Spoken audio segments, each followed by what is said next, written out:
Our journey begins at Hyde Park Mansion, the summer home of the Vanderbilt family, on the Hudson River about 100 miles upstream from New York, which is just one of the many great houses overlooking the river. Heading south, we take in West Point Military Academy, as well as a famous golf club and a notorious prison facility. At Sleepy Hollow, we take a look at the old Dutch church in Washington Irving's creepy tale, before looking at two more 19th century mansions. The river then takes us down to the city that never sleeps, New York. The Hudson River flows for 315 miles through New York and is named after Henry Hudson, who explored it in 1609. In the late 19th century, during what has become known as the Gilded Age, many beautiful large mansions were built for wealthy industrialists along the river. Hyde Park Mansion, with its 54 rooms, was home to Frederick William Vanderbilt and constructed in the Beaux Arts architectural style from 1895. It was designed to be a seasonal country residence. The house was very modern at the time and used concrete and steel in its construction. Electricity came from a private powerhouse, and the house even had hot air central heating. The original estate was around 600 acres, but in 1938 much of the land and the mansion were donated to the National Park Service. 2 miles downriver is the Springwood Estate, which is the birthplace, home, and burial place of the 32nd President of the United States, Franklin D. Roosevelt.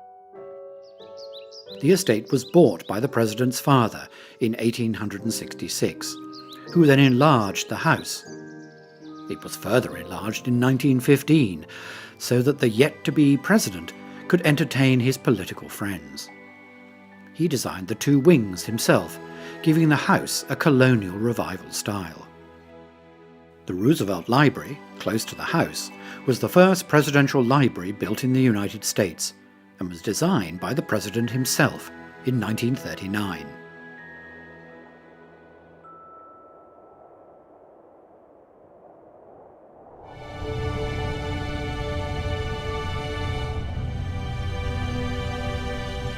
The Hudson River is still a busy waterway and navigable for much of its length.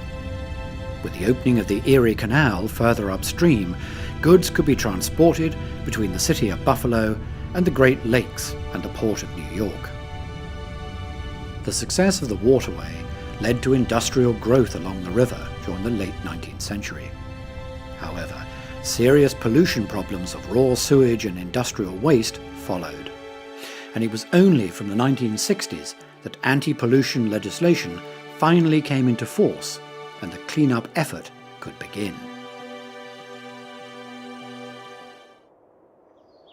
Environmental protection was also important for the landscape overlooking the river.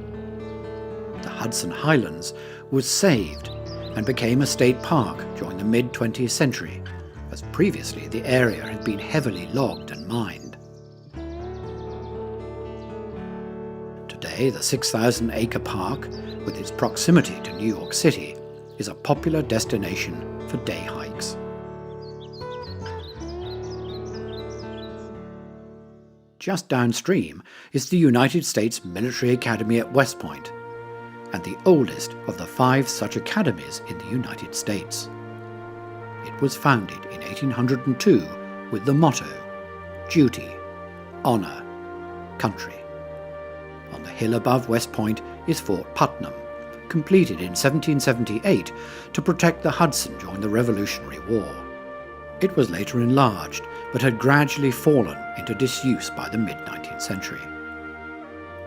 Around 65,000 cadets have graduated from West Point, including several household names: Custer, Lee, Sherman and Meade from the Civil War. From World War II, MacArthur, Bradley and Patton. And also 2 presidents, Ulysses S. Grant and Dwight D. Eisenhower.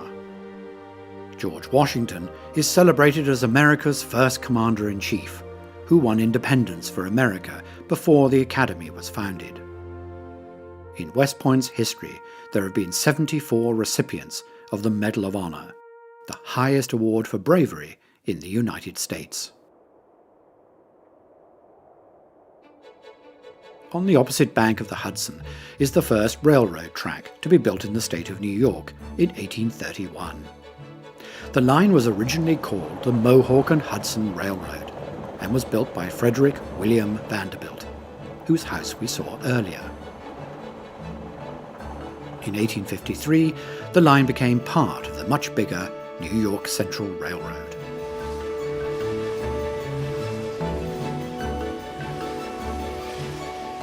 Today, diesel locomotives carry commuters to and from Grand Central Station in New York on a 75-mile scenic stretch of track, much of it running right next to the river.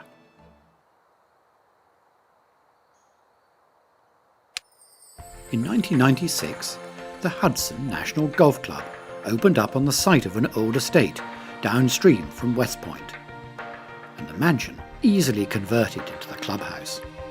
The 260-acre site, which now ranks in the top 100 golf clubs in America, offers unrivaled views over the Hudson River.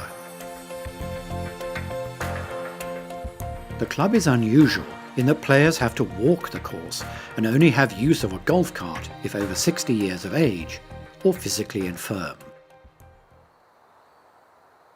A very different sort of club is a few miles downriver, and one that you don't really want to join: Sing Sing Correctional Facility.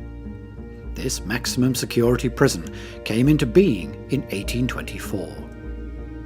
Over the years, there have been 614 executions, but in 1972, the death penalty was finally declared unconstitutional in the state of New York, and the electric chair was removed. Today, the prison houses around 2,000 inmates. In 1996, North Tarrytown was renamed Sleepy Hollow when residents voted to have it changed to honor Washington Irving's story, The Legend of Sleepy Hollow, published in 1820, which was set in the town. The story is still in print today. Over the decades, the legend has been made into several films, including Tim Burton's version in 1999. In The Legend of Sleepy Hollow, the cemetery and Old Dutch Church, which is the oldest church in the state, feature prominently in the tale, where Ichabod Crane, the new schoolmaster, competes with a rival for the hand of Katrina Van Tassel. When he leaves a party at the Van Tassel house, he rides his horse, Gunpowder, towards a wooden bridge close to the church and cemetery, where he sees the headless horseman on the other side. Irving writes, "In the dark shadow of the grove, on the margin of the brook, he beheld something huge, misshapen, black and towering.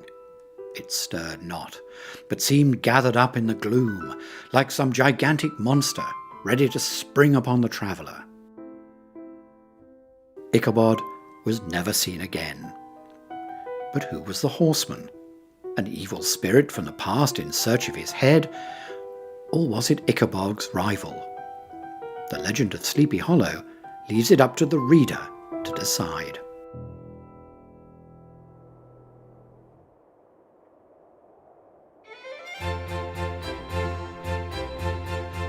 On a hill above Sleepy Hollow is one of New York State's most famous houses, built for the industrialist John D. Rockefeller, who had made a fortune in the oil business. Commanding wonderful views over the Hudson, it is named Kijkit, derived from the Dutch word meaning lookout. The classical revival house took 6 years to complete and was finally finished in 1913.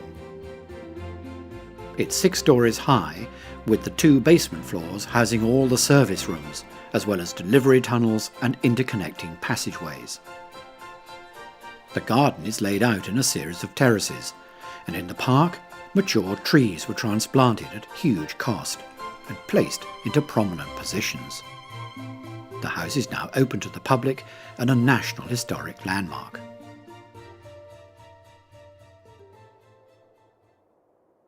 In 1952, construction began on the Tappan Zee Bridge across the Hudson at its second widest point. It's the first bridge upriver from the city of New York. Because it was built at a time of material shortages during the Korean War, it was only meant to last for 50 years.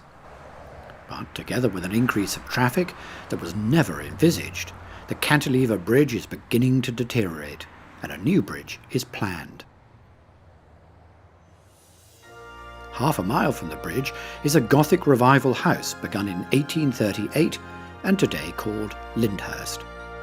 The original house was smaller and given the nickname Polding's Folly, after its builder, William Polding, because of its unusual architectural style. The second owner, George Merritt, a successful businessman, doubled the size of the house in the 1860s and named it Lindenhurst, after the linden trees on the estate. In 1880, the house was purchased by railroad tycoon Jay Gould, who added the first steel-frame conservatory in the United States, replanted the park, and called the house Lyndhurst. The house is still privately owned. Perhaps one of the most unusual properties to be built during the gilded period of the late 19th century is this domed octagonal house, the Armour Steiner House. It was named after its first two owners, Paul Armour and Joseph Steiner. Paul Armour built the octagonal house in 1860, but without a dome. That was added by the second owner, Joseph Steiner, in the 1870s. He also enlarged the house, creating what we see today. The design may well be unique in America, and its exuberant style led to it being described as the Taj Mahal of the Hudson Valley, and a pastry chef's nightmare. In 1976, the house was declared a National Historic Landmark. Our journey is fast approaching the city of New York, and the river becomes a transport system for commuters. Alongside the river and on the border with New Jersey is the Palisades Interstate Parkway, a major route in and out of the city and now designated a national landmark. Construction began just after the Second World War in 1947 and was completed 10 years later. The parkway takes its name from the New Jersey Palisades, a line of cliffs on the Hudson. And behind the cliffs is the silhouette of one of the best-known and best-loved cities in the world, New York.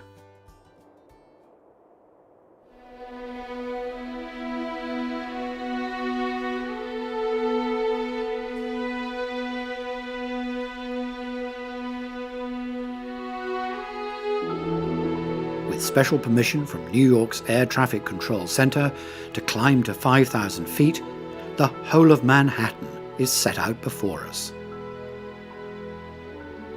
Manhattan is one of the 5 districts of New York City, the others being the Bronx, Queens, Brooklyn, and Staten Island.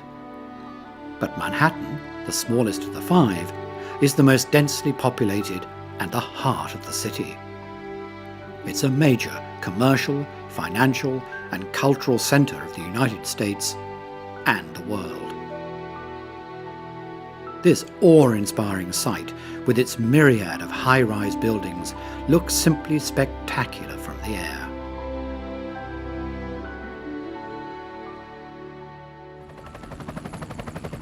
So, one of the best ways to see New York, without doubt, has to be by helicopter, and several companies operate passenger flights around the city. Some of them will include flying out to the Statue of Liberty, surely one of the most famous statues in the world.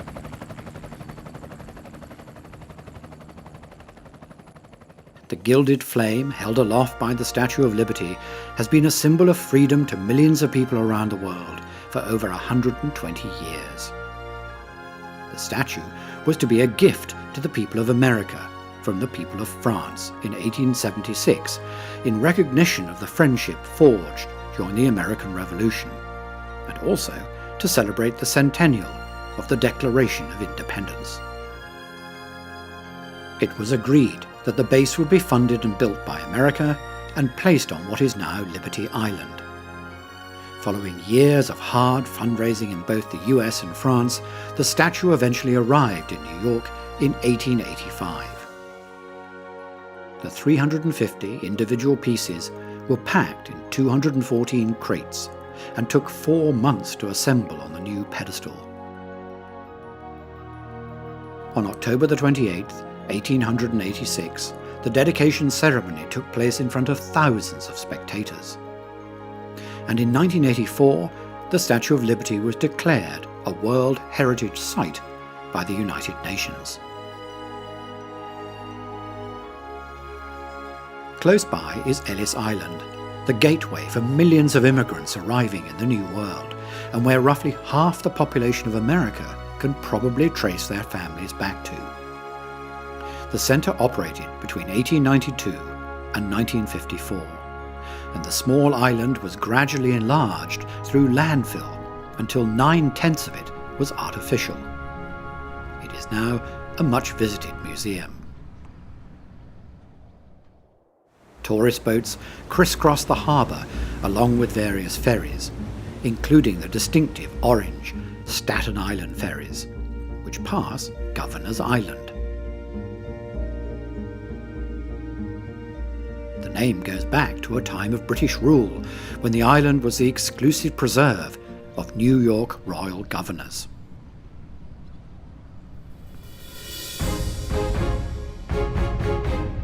Bridges are a distinctive feature of New York, and the Verrazzano Narrows Bridge straddles the entrance to the harbour and joins Staten Island to Brooklyn. The bridge is named after the Italian explorer Giovanni da Verrazzano, who was the first European to enter the harbour in 1524. It was completed in 1964 and at the time was the longest suspension bridge in the world. In 1883, the Brooklyn Bridge was the longest suspension bridge in the world, as well as the first to be built of steel. The pedestrian walkway offers great views of the city and bridge. It took 16 years to build and claimed the lives of 20 people, including its designer, John A. Roebling. Most died of caisson disease, known today as the bends, after coming up too fast from the caissons below the East River.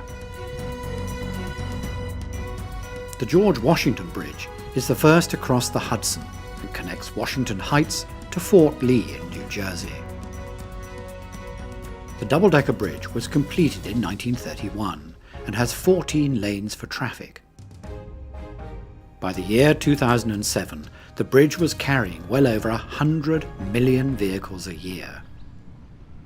Also along the Hudson River is the New York Passenger Ship Terminal, which is also known as Luxury Liner Row. Before the age of air travel, this was where passengers would arrive in the great ocean liners from around the world. Even today, around 1 million people arrive by ship each year and get superb views of the city before docking. The East River separates Manhattan and Brooklyn on Long Island, and was the busiest shipping channel in the early part of New York's history. The Williamsburg Bridge was built in 1896, 13 years after the Brooklyn Bridge. Overlooking East River is the United Nations headquarters, built in 1950. The land it stands on is considered to be international property. A mile upstream, and the river forks right under Hell Gate Bridge, before widening out at LaGuardia Airport and Rikers Island, New York City's main jail complex. The Harlem River forms part of the Hudson Estuary system and serves as a narrow channel dividing the Bronx from Manhattan. And over this short stretch of river are 14 bridges. Close by are the old and new Yankee stadiums, the furthest away built in 1923 and the nearest in 2006. The best-known open space in New York must be Central Park. This 770-acre open space was completed by 1873 and is the most popular park in the United States. One of its creators, Frederick Olmsted, said that it was of great importance as the first real park made in this country, a democratic development of the highest significance. It took 16 years to create and involved planting around 500,000 trees and shrubs. Lakes were dug, hills created, follies built, formal gardens laid out, and bridges constructed. The only building encroaching into the perfect rectangle is the Metropolitan Museum of Art, begun in the 1870s. At the southern end of Manhattan is the financial district, which roughly overlaps the original New Amsterdam settlement of the 17th century. And right on the end is Battery Park, where the Dutch and then the British had an artillery fort. The district is home to major financial institutions, including the Federal Reserve and the Stock Exchange. It was also home to the Twin Towers until the tragedy of 9/11. And that appalling event meant that the Empire State Building was once again the tallest skyscraper in New York. It was built in the Art Deco style in 1931 and is still the 15th tallest building in the world at 1,250 feet. It was opened in dramatic fashion when President Hoover pushed a button in the Oval Office in Washington and turned the lights on.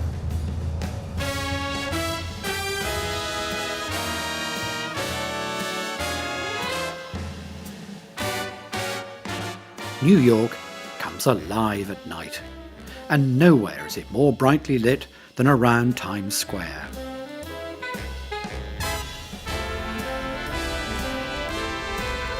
Back in 1899, Oscar Hammerstein built the Victoria and Republic theatres, and since then Broadway has been at the heart of entertainment. Theatre-goers take in a show and then eat and drink in one of the many bars and restaurants. The bright lights welcome everyone, ward off the darkness, and produce a city where everything seems possible. New York is known as the city that never sleeps, a saying taken from a film of 1924.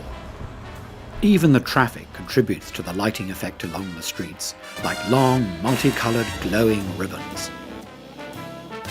Buildings are lit with neon hoardings, and some of the skyscrapers are lit like works of art. None more so than the Chrysler Building.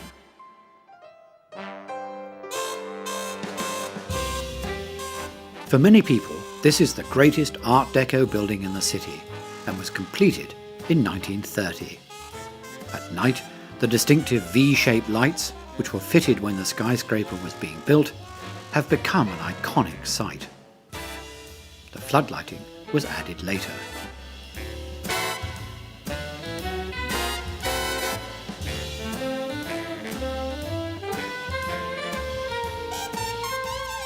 Seen from the river, the city resembles a magical ocean liner set against a black sky to dazzle, entertain, and amaze. Great walls of glass sparkle in the night as the skyscrapers reflect the light from the streets of the city that never sleeps.